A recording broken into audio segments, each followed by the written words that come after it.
Otep à tous, bien-aimés frères et sœurs. La guerre politico-économique entre la CEDEAO et la Confédération de l'AES.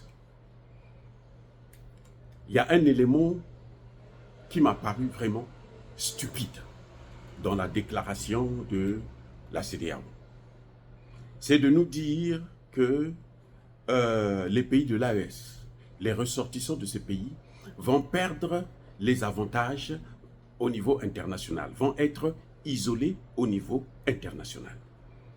Ils ne pourront plus obtenir les postes qu'ils avaient l'habitude d'obtenir parce que au niveau international, ils étaient soutenus par la CEDEAO.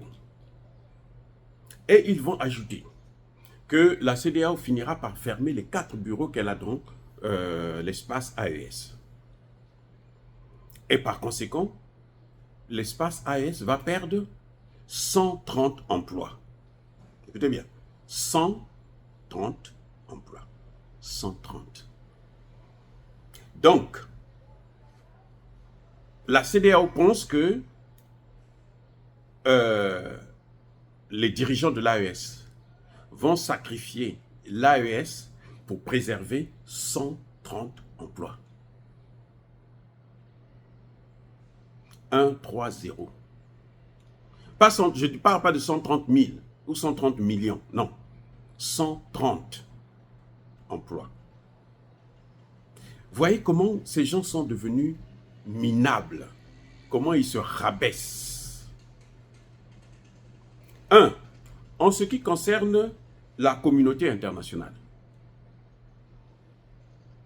disent que les ressortissants de l'AES ne pourront pas avoir des postes au niveau de l'Union africaine parce qu'ils n'auront pas le soutien des pays de la CEDEAO.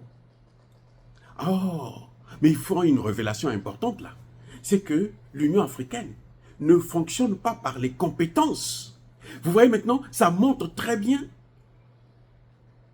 pourquoi l'Union africaine échoue toujours. Parce que ce n'est pas les compétences que l'on cherche. C'est le soutien des États. Vous voyez, pour élire le président de la Commission de l'Union africaine, on fait croire que c'est la démocratie. Ce n'est pas la démocratie. Ce sont les États. C'est une sous-région qui soutient un candidat. Et ils font des arrangements. Ça n'a rien à voir avec la compétence. Voilà le résultat que ça donne. Donc, quand les Français disent que nous, on veut voir X ou Y à la tête, eh bien, les autres sont obligés de se soumettre. Il n'y a pas question de compétence. C'est pareil aux Nations Unies. Ce sont eux qui ont cité les Nations Unies et l'Union africaine. C'est pareil aux Nations Unies. Je dis bien, c'est pareil.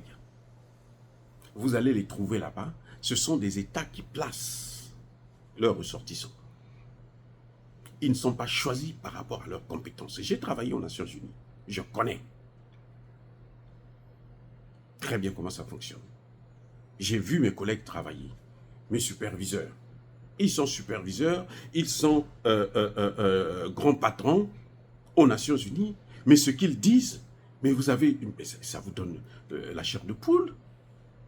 Il y a des moments où, quand je viens pour une formation, un training, je finis pas la formation, je sors, je m'en vais, parce que ça me rend bête.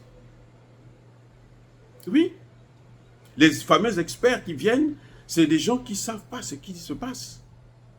Je suis rentré aux Nations Unies, il n'y avait même pas une définition de ce qu'on appelait les affaires civiles. Le département dans lequel moi j'ai travaillé. Et c'est vers la fin, avant de sortir, que j'ai écrit un livre pour définir le concept même d'affaires civiles.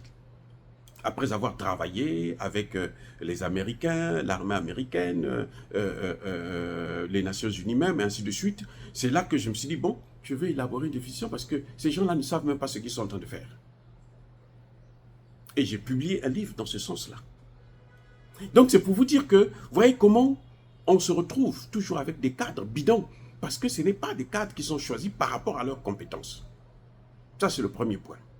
Le deuxième point, c'est que la CEDEAO va fermer ses bureaux. Très bien, c'est tout à fait évident. Et la CEDEAO recrutait 130. 130. dans les 3 pays, là, 130 employés. Ils vont perdre l'emploi. Ce que la CEDEAO oublie, c'est que ces gens-là, avec leur modeste, j'allais même dire, inexpérience, ce sont ceux-là qui vont faire le lit, qui vont gérer, qui vont travailler dans les différents départements de l'AES, de la Confédération. Maintenant, ils ont un statut juridique, on va mettre en place des différents bureaux, des différents domaines. Et ceux-là, ils iront travailler là-bas. Ils seront, à mon avis, ils seront prioritaires. Et quand quelqu'un perd un emploi dans ces institutions-là, ou quand quelqu'un trouve un emploi dans ces institutions-là, ce n'est pas pour le pays, hein, c'est pour lui et sa famille. Non, non, non, c'est pour lui et sa famille. Moi, j'ai travaillé aux Nations Unies. Je n'ai pas été mandaté par le Congo parce que le Congo fonctionne comme on connaît. Hein, on ne peut propulser que quelqu'un qui est de votre famille ou quelqu'un qui est de votre ethnie. Donc, moi, n'ayant pas de soutien, bon, ben, je suis rentré seul. Mais par mes compétences, bien sûr. Alors, je n'envoyais pas mon argent au gouvernement congolais. Je ne nourrissais pas le Congo. Non. C'était pour moi, pour ma famille. Donc, quand il parle des organisations internationales, quand il parle de la CEDEAO, ces gens qui travaillent là-bas, là, ils travaillent pour eux. Et on ne peut pas, et c'est là où je trouve ça quand même assez aberrant, on ne peut pas sacrifier 80 millions de personnes pour 130 emplois.